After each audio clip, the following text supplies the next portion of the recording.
Hi, my name is Christy Ingram, and I am a middle school teacher. And what I learned about assessments is that honestly, there are not as many assessments as I thought there were. I know a few years back, kids would take at least 2 or 3 state assessments. And looking from our district and the Georgia Department of Education, I learned that the real big assessments were our Georgia milestones, which is our kids who would not have cognitive disabilities would take. And what grades they take those in vary. And then for kids with cognitive disabilities, there's the GAA. In addition to that, we have the RTI process, and we have some stuff for ELL and access learners. So some of the common assessments that our district uses, in addition to the ones from the state, were Easy CBM. And that was an assessment where teachers could use that to monitor progress and growth and chart and stuff like that. And so there was nothing specific. It's just something that our county uses, and it's more of a common assessment versus the ones from the state and the district. I found it interesting that there are some grade levels that actually do not have, I guess, state assessments, such as our Georgia milestones. It starts at 3rd grade. So prior to 3rd grade, before 3rd grade, some of those kids never have any kind of testing. So it's very stressful when they get to 3rd grade and they start their state testing. So I did find that interesting.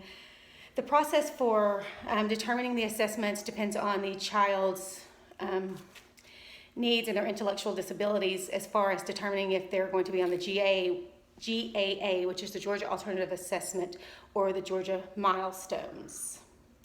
As far as RTI goes, since that normally starts in kindergarten, most people are given the RTI process and assessed through that, and they either test out or eventually they'll go on and get what they need, or they will go into the IEP segment, and from there everything is set. I did find interesting a little bit about accommodations.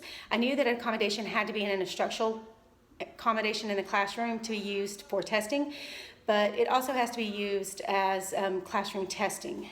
And so while I guess I knew that, I never really thought about it because it just comes naturally, but I could see where people might just put it as a testing accommodation and not really think about it as much in the instructional or testing in the classroom as an accommodation. So it's very important that those be written into an IEP or 504 plan, because for those to be options to be used on the Georgia Milestones or the GAA, they do have to be in an instructional accommodation as well as a testing accommodation in the classroom. Two of the things I used in the classroom was I use GAA testing, which varies depending on what grade you're in. If you're in 8th grade, you're tested in ELA, math, social studies, science, and reading.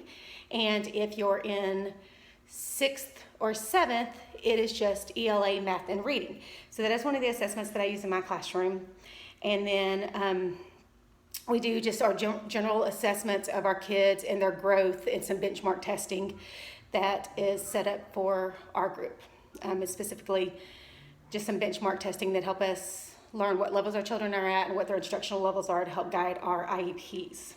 So this has really been a lot of information that I've felt like I've learned a lot of knowledge from, and a lot of different tests within our county that maybe I didn't know existed, and some that I thought they still took that they no longer take. So it's been really interesting. Thanks.